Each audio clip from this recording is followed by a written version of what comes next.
मानव कब मानव है?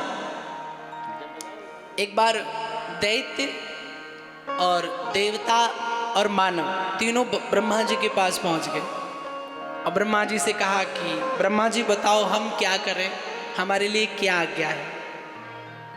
तो ब्रह्मा जी ने एक एक शब्द तीनों को दिया। बोले तुम दा करो। दैत्य से कहा तुम भी दा करो, दानव से कहा तुम भी दा करो, और देवता से कहा तुम भी दा करो, और मानव से कहा तुम भी दा करो।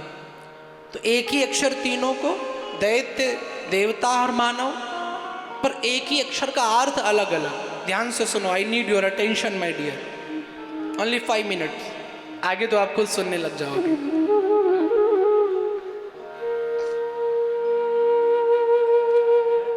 देवताओं ने कहा प्रभु मैं क्या करूं दाक्षर से?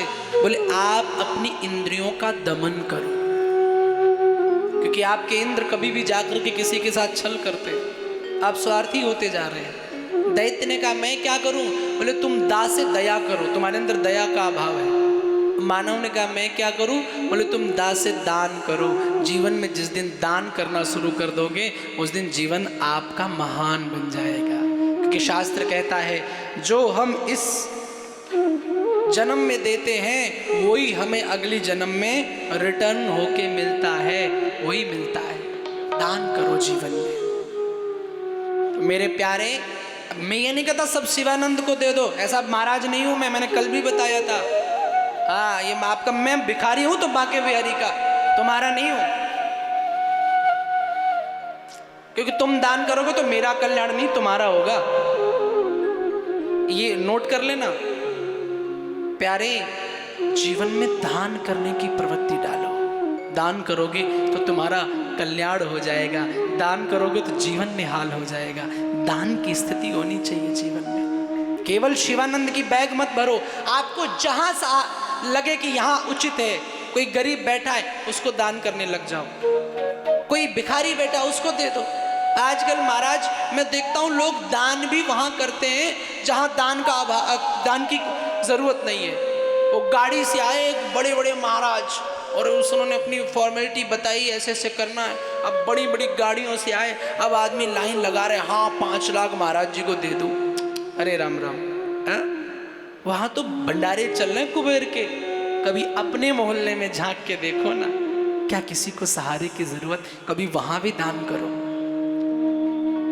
कभी ऐसी जगह देखो कहां कन्या का विवाह हो रहा है, वहां दान करो। कभी किसी भूखे को भोजन करा दो, कभी किसी भिखारी की अवहेलना मत करो। बोले महाराज ये भिखारी इनका तो काम ही यही है, रोज गाड़ी के पास। अरे तुम्हारे 5 रुपए से कौन सा वो सेठ बन जाएगा? ऐसा दान करो। जरूरत जहां पर है, आवश्यकता जहां पर है, वहां दान करो। और मैं तुम्हें सच्चाई के मार्ग पर जोड़ने आया हूं। मैंने कल भी कहा था 4 दिन आप मुझे सुन लो, केवल 4 दिन। मुझे क्या, मेरे कृष्ण को, आपको वास्तविकता पता चल जाएगी जीवन में करना क्या है। केवल 4 दिन आपको देने हैं बस, कि मैं तुम्हें आडंबरों में फंसाने नहीं आया हूं, मैं तुम्हें सच्चाई के मार्ग से जोड़ने आया हूं। नंद बाबा दान करने लग गए। सब ब्राह्मणगण आए हैं दान लेने। एक पंडित जी को गेट नंबर 1 पे गए तो चांदी के बर्तन मिले, तो चांदी के बर्तन लेके जा रहे थे, तब तक दूसरे पंडित जी मिल गए। बोले क्या लेके आयो? बोले चांदी के बर्तन लेके आयो। बोले अरे बाबरे, गेट नंबर 2 पे जाता तो ये सोने के बर्तन मिलते। अब उसने चांदी के बर्तन वहीं फेंक दिए, दौड़ पड़ा गेट नंबर 2 के लिए। वहां से सोने के बर्तन लेके आ ही रहा था कि तीसरे पंडित जी मिल गए। क्या लेके आयो? चल चमचमाता सोने का बर्तन, देख कैसे लेके आयो। अच्छा तू बावरा है, गेट नंबर 3 पे जाता तुझे हीरे मिलते। अब वो पंडित ने वहीं पर सोने की थाल फेंक दी, हीरे लिए दौड़ दिया। क्यों? क्योंकि गोकुल में अवतार साधारण नहीं, साक्षात नारायण का होता है, और जहाँ नारायण होते हैं वहाँ लक्ष्मी पीछे पीछे नृत्य करना शुरू कर देती है, नाचना शुरू कर देती है। पूरे गोकुल में लक्ष्मी नाच रही है, सब बधाई मना रहे हैं, पूरा गांव प्रसन्न है। नंद बाबा का उत्सव केवल नंद बाबा का नहीं है, आज पूरे गोकुल का हो गया है। और एक बात कहूँ ना, भगवान भी गोकुल नगरी में आते हैं। अब आप कहोगे महाराज जी आपने कह दिया गोकुल नगरी में, तो हम तो दिल्ली के हैं, हम तो भोपाल के हैं, हम तो चिलावटी के हैं, हम तो यहाँ के, हमारे घर कैसे आएंगे भगवान।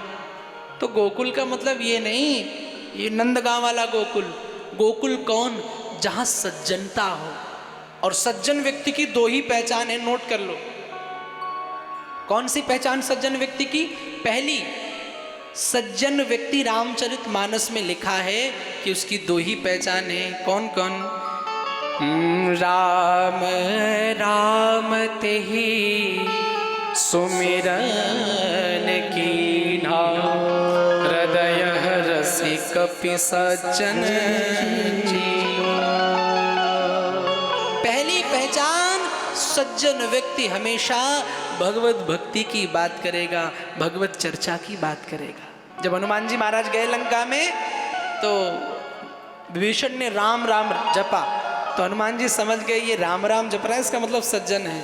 और दूसरी पहचान कौन है?